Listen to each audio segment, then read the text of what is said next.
Chapter 9. Powder and Arms. The Hispaniola lay some way out, and we went under the figureheads and round the sterns of many other ships, and their cables sometimes grated underneath our keel, sometimes swung above us. At last, however, we got alongside, and we were met and saluted as we stepped aboard by the mate, Mr. Arrow, a brown old sailor with earrings in his ears and a squint. He and the squire were very thick and friendly, but I soon observed that things were not the same between Mr. Trelawney and the captain. This last was a sharp-looking man who seemed angry with everyone on board, and was soon to tell us why, for we had hardly got down into the cabin when a sailor followed us. "Captain Smollett, sir, axing to speak with you." "I am always at the captain's order. Show him in," said the squire. The captain, who was close behind his messenger, entered at once and shut the door behind him. "Well, Captain Smollett, what have you to say? All well, I hope? All ship-shape and seaworthy?" "Well, sir," said the captain, "better speak plain, I believe, even at the risk of offence. I don't like this cruise. I don't like the men. I don't like my officer. That's short and sweet." "Perhaps, sir, you don't like the ship?" inquired the squire, very angry, as I could see. "I can't speak to that, sir, not having seen her tried," said the captain. "She seems a clever craft. More I can't say." "Possibly, sir, you may not like your employer, either." But here Dr. Livesey cut in. "Stay a bit," he said. "Stay a bit. No use of such questions as that, but to produce ill will. The captain said too much, or he has said too little, and I'm bound to say that I require an explanation of his words. You don't, you say, like this cruise. Now, why?" "I was engaged, sir, on what we call sealed orders to sail this ship for that gentleman where he should bid me," said the captain. "So far, so good. But now I find that every man before the mast knows more than I do. I don't call that fair. Do you?" "No," said Dr. Livesey. "I don't." "Next," said the captain, "I learn we're going after treasure. I hear it from my own hands, mind you. Now, treasure is ticklish work. I don't like treasure voyages on any account, and I don't like them above all when they are secret, and when, begging your pardon, Mr. Trelawney, the secret has been told to everyone and the parrot." "The parrot? Silver's parrot?" asked the squire. "It's a way of speaking," said the captain. "Blabbed, I mean. It's my belief neither of you gentlemen know what you're about, but I'll tell you my way of it. Life or death, and a close run." "Well, that's all clear, and I dare say true enough," replied Dr. Livesey. "We take the risk, but we are not so ignorant as you believe us. Next, you say you don't like the crew. Are they not good seamen?" "I don't like them, sir," returned Captain Smollett, "and I think I should have had the choosing of my own hands, if you go for that." "Perhaps you should," replied the doctor.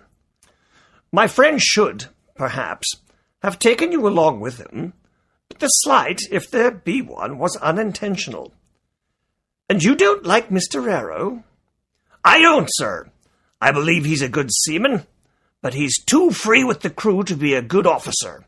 A mate should keep himself to himself, shouldn't drink with the men before the mast." "Do you mean he drinks?" cried the squire. "No, sir," replied the captain. "Only that he's too familiar." "Well, now, and the short and the long of it, Captain?" asked the doctor. "Tell us what you want." "Well, gentlemen, are you determined to go on this cruise?" "Like iron," said the squire. "Very good," said the captain. "Then, as you've heard me very patiently saying things I could not prove, hear me a few words more. They are putting powder and the arms in the forehold. Now, you have a good place under the cabin. Why not put them there? First point. Then, you're bringing 4 of your own people with me, and they tell me that some of them are berthed forward. Why not give them berths here, beside the cabin? Second point." "Any more?"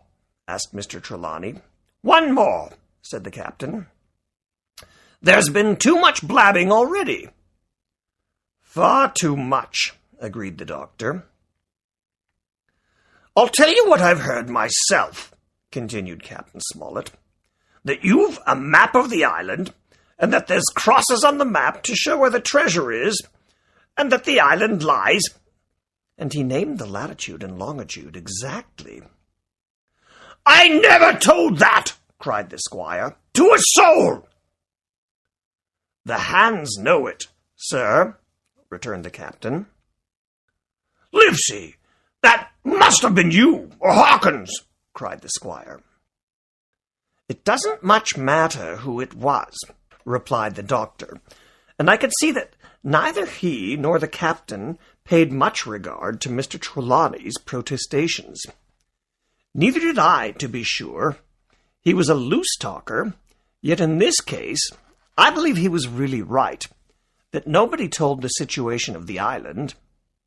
"Well, gentlemen," continued the captain, "I don't know who has this map, but I make it a point. I shall keep it secret, even from me and Mr. Arrow. Otherwise, I would ask you to let me resign."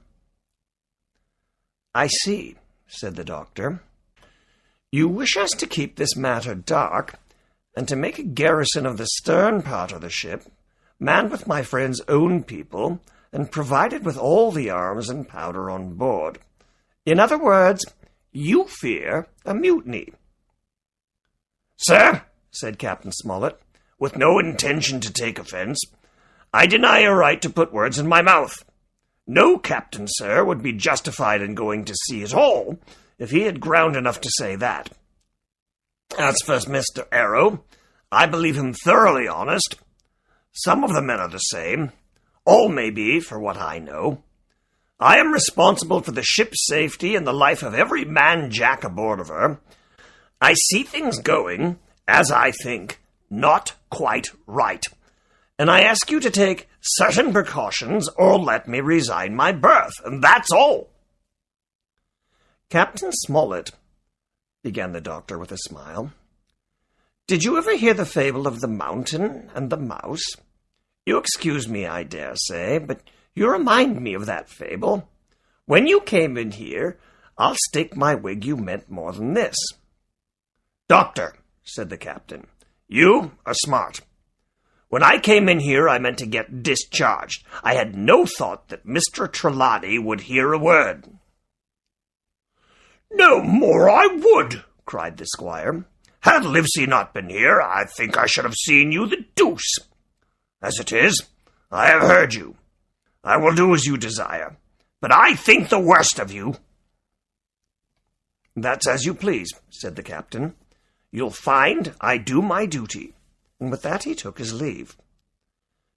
"Trelawney," said the doctor, "contrary to all my notions, I believe you have managed to get 2 honest men on board with you, that man and John Silver." "Silver, if you like," cried the squire. "But as for that intolerable humbug, I declare I think his conduct unmanly, unsailorly, and downright un-English." "Well," said the doctor, "we shall see." When we came on deck, the men had already begun to take out the arms and the powder, and yo-hoing at their work, while the captain and Mr. Arrow stood by superintending. The new arrangement was quite to my liking. The whole schooner had been overhauled. 6 berths had been made astern, out of what had been the after part of the main hold, and this set of cabins was only joined to the galley and forecastle by a sparred passage on the port side. It had been originally meant that the captain, Mr. Arrow, Hunter, Joyce, the doctor, and the squire were to occupy these 6 berths. Now, Redruth and I were to get 2 of them, and Mr. Arrow and the captain were to sleep on deck in the companion, which had been enlarged on each side till you might almost have called it a roundhouse.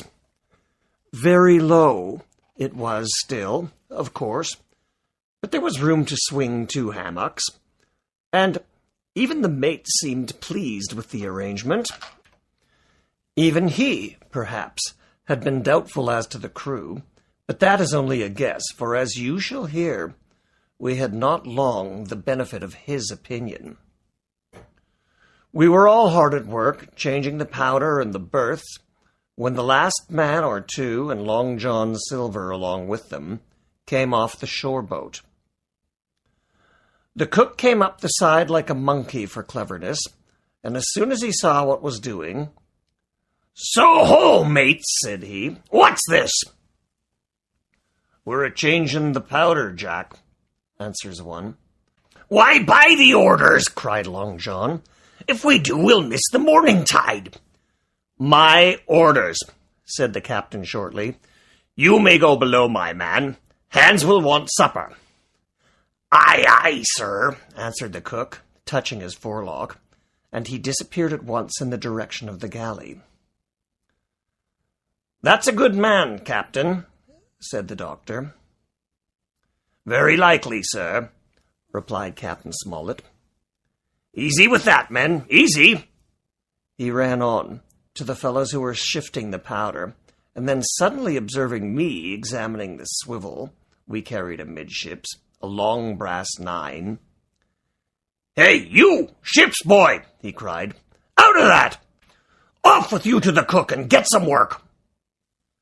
And then as I was hurrying off, I heard him say quite loudly to the doctor, "I'll have no favourites on my ship." I assure you, I was quite of the squire's way of thinking, and hated the captain deeply.